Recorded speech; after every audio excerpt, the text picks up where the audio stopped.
Hey, I'm Tucson Morrison. Thank you so much for tuning into the Social Science Club. We appreciate having you here. Let's jump right into it. So this week I got a call from a journalist who wanted to ask me about the consent decree that was given to the MPD by the MDHR. What are all those acronyms, you ask? All right, the MPD is the Minneapolis Police Department. The MDHR is the Minnesota Department of Human Rights.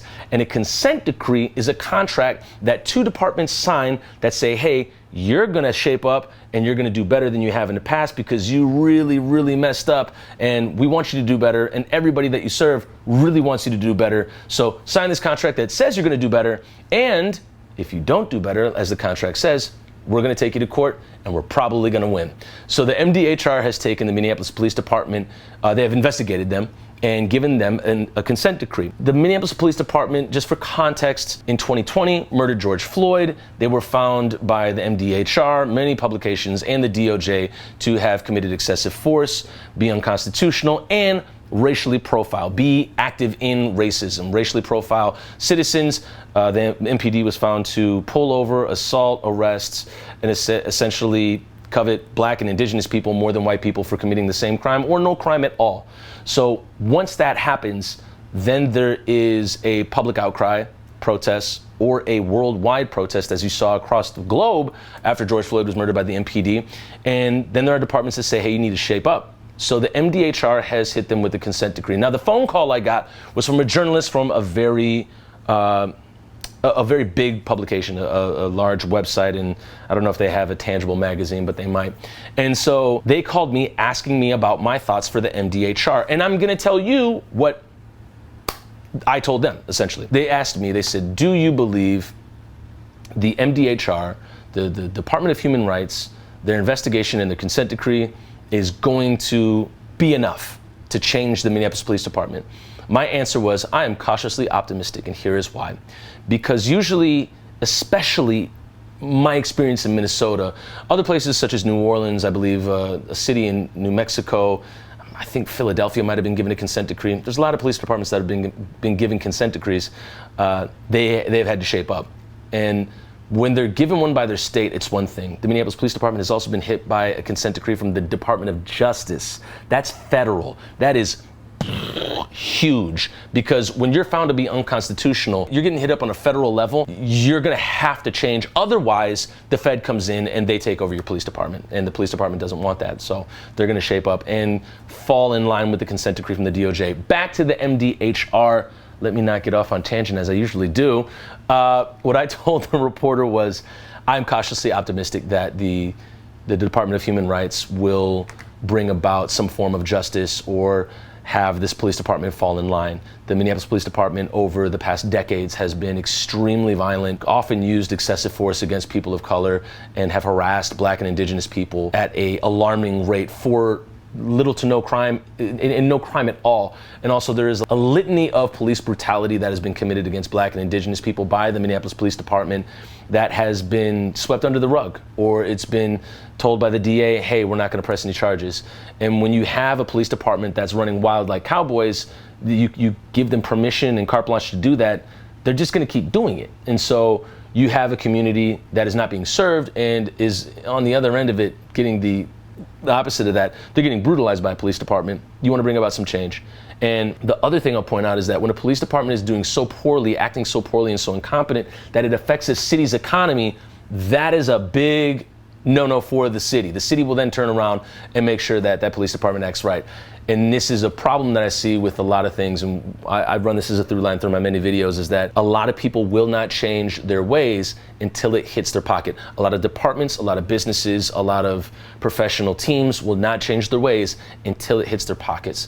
So it's not out of a humanitarian effort, a moral effort, or an ethical effort. It's out of an economic effort. We can get to more on that later. So what I told this journalist is I'm cautiously optimistic, and here's why. Because in the past, the PCOC was essentially the Police Conduct Oversight Committee that oversaw what the cops were doing here in Minneapolis, and we had a 0.5% discipline rate. I'll repeat that. 0.5% discipline rate. So that means if you were a cop in Minneapolis and the PCOC received a complaint about something that you did, there was a 0.5% chance that you would be disciplined. And that discipline most times wasn't even discipline. It was essentially, we're gonna write you up.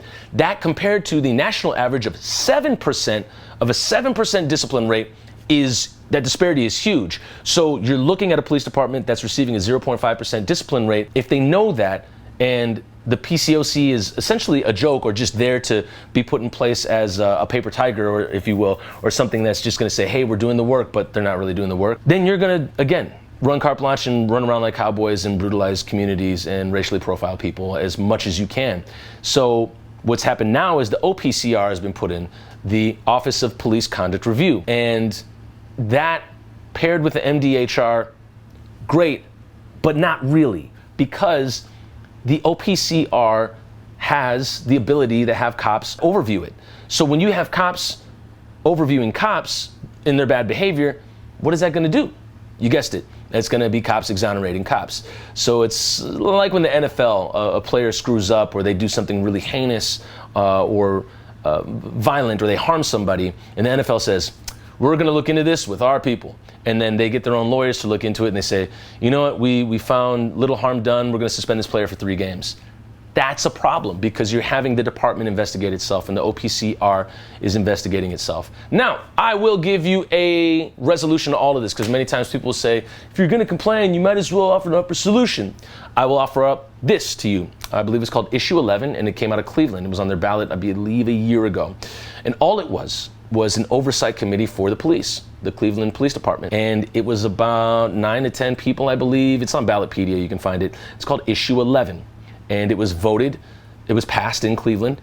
And Issue 11 basically says, we get to have a group of people that are the oversight committee for cops that have received complaints. And that committee, which has to be comprised of some people that have experienced police brutality or know people that have been brutalized by police, and there could be no cops on the committee. Those are the people that will look over the complaints that are sent to the department, that are basically complaints about the police in Cleveland. Given that is just a plain, just basic slate.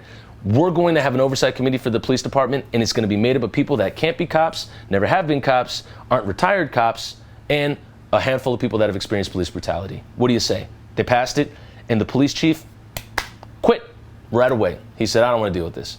And with that said, with the people that you're serving, overseeing your service, you can guess what's going to happen later. There's probably going to be a fair amount of justice and balance and accountability that's brought about. So that's what I told the journalists. I hope that this video has served you in some way, or given you an insight to police accountability and the committees that look over them, and just some of the answers that I give to journalists. This is like hyper-local, geek level, sociological involvement and whatnot, and civic engagement. So hope this video served you. We'll see you in the next one. Hit subscribe or like if you found this of value. Thank you so much for watching.